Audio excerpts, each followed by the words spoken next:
हालांकि वैसे अगर हिस्ट्री उठाकर देख ली जाए तो भारत में ऐसे लोगों की कोई कमी नहीं है जिन्होंने अपने हुनर और काबिलियत के बल पर दुनिया भर में अपना डंका बजाया है। और स्वामी विवेकानंद और महात्मा गांधी जैसे लोग इस बात के बहुत बड़े एग्जाम्पल हैं। हालांकि ये लोग तो कई दशक पहले ही भारत का नाम पूरी दुनिया में रोशन कर चुके हैं, लेकिन आज भी अगर देखें तो भारत के अंदर बहुत सारे ऐसे लोग मौजूद हैं जिन्होंने अपने हुनर और काबिलियत के दम पर दुनिया भर में अपना डंका बजाया है। और आज के इस वीडियो में भी हम बात करने वाले हैं भारत के टॉप 10 सीईओज की, जिन्होंने पूरी दुनिया के बहुत सारी कंपनियों को सफलता के राह पर चलाया है। तो दोस्तों, हमारी लिस्ट में सबसे पहले नंबर पर हैं सुंदर पिचाई। दरअसल टेक्निकल और मैनेजमेंट स्किल से दुनिया को हैरान करने वाले लोगों में सुंदर पिचाई का नाम तो आएगा ही आएगा, क्योंकि सुंदर पिचाई ही वो शख्स हैं जिन्होंने अपनी काबिलियत के बल पर ऐसा मुकाम हासिल किया जिसे पाने के लिए एक आम इंसान खाली सपने देख सकता है। हालांकि आज भले ही सफलता सुंदर पिचाई के कदम चूम रही हो, लेकिन इन्होंने अपनी सफलता की शुरुआत भारत में ही रहकर की थी, जहां पिचाई ने अपनी बीटेक की डिग्री IIT खड़गपुर से ली और उसके बाद एडवांस लेवल की पढ़ाई के लिए उन्होंने स्टैनफोर्ड यूनिवर्सिटी में एडमिशन ले लिया। और फिर पेंसिल्वेनिया के ही एक यूनिवर्सिटी से सुंदर पिचाई ने अपनी MBA की भी डिग्री हासिल की। और पढ़ाई लिखाई पूरी करने के बाद से उन्होंने मैकेंसे एंड कंपनी में मैनेजमेंट कंसल्टिंग टीम में काम किया। हालांकि 2004 में गूगल में कदम रखने के बाद से सुंदर पिचाई ने काफ़ी छोटे लेवल से अपने काम की शुरुआत की, लेकिन धीरे धीरे इन्होंने मैनेजमेंट एग्जीक्यूटिव से लेकर CEO तक का सफर तय किया। और इस तरह से पिचाई अब गूगल की पेरेंटल कंपनी गूगल अल्फाबेट के CEO हैं। और आज गूगल जो भी है उसमें हमारे भारत के सुंदर पिचाई का भी बहुत बड़ा हाथ है। और दोस्तों, इसी तरह से आज की हमारी लिस्ट में दूसरे नंबर पर हैं सत्या नडेला। दरअसल सिर्फ गूगल ही नहीं बल्कि माइक्रोसॉफ्ट जैसी कंपनी को भी चलाने के लिए हमारे भारतीय मूल के सत्या नडेला ही सामने खड़े हैं। सत्या नडेला माइक्रोसॉफ्ट कंपनी के तीसरे CEO हैं, जहां इन्होंने बिल गेट्स और स्टीव बॉलमर के बाद से माइक्रोसॉफ्ट के CEO की कुर्सी संभाली।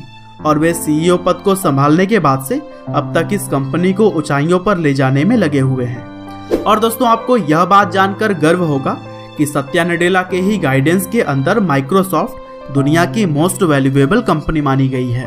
और माइक्रोसॉफ्ट ने मोजांग, लिंक्डइन और गिटहब जैसी कंपनियों को भी एक्वायर कर लिया। और दोस्तों, इन सभी बातों से हमें साफ पता लगता है कि सत्या नडेला की लीडरशिप में माइक्रोसॉफ्ट तरक्की की सीढ़ियां चढ़े जा रहा है।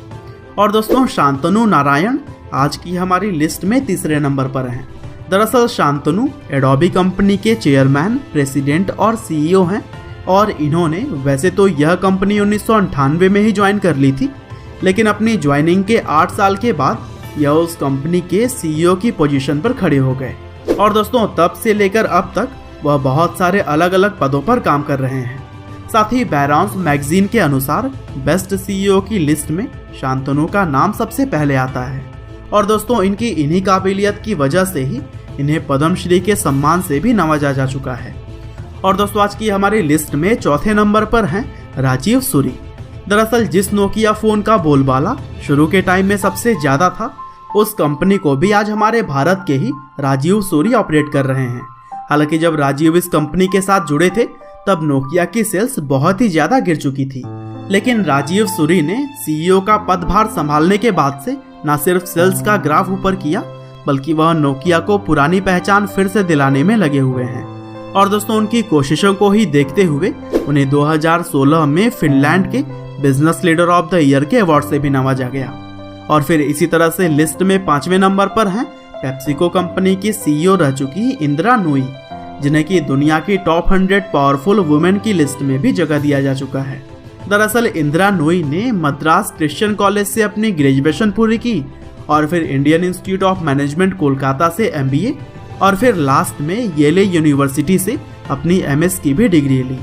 और फिर पेप्सिको कंपनी का कार्यभार संभालने के बाद से अपने डेडिकेशन से उन्होंने कंपनी को नई ऊंचाइयों तक पहुंचाया। और दोस्तों, इसी तरह से अरविंद कृष्ण आज की हमारी लिस्ट में 6ठे नंबर पर हैं।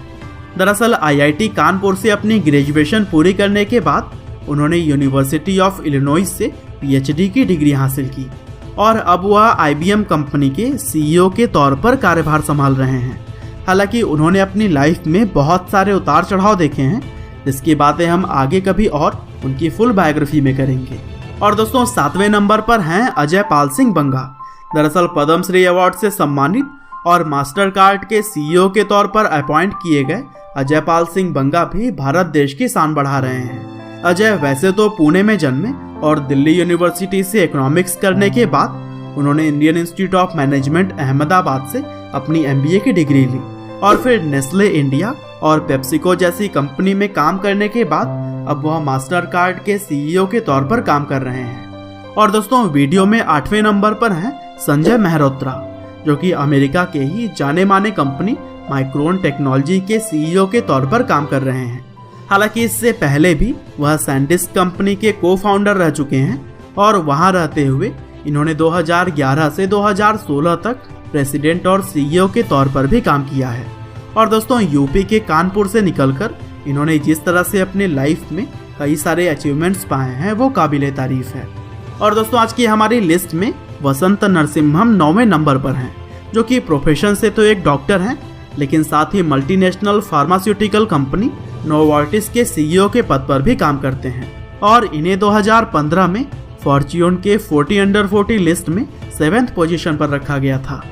और दोस्तों आज की हमारी लिस्ट में आखिरी यानी कि 10वें नंबर पर हैं जयश्री उल्लाल।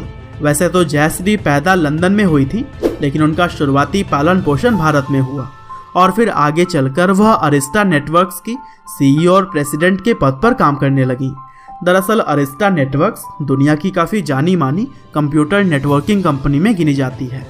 तो दोस्तों यह थे भारत के वो लोग जो कि पूरी दुनिया में ही अपना हुनर दिखा रहे हैं और हमें उम्मीद है कि आपको भी इनके बारे में जानकर काफ़ी मजा आया होगा।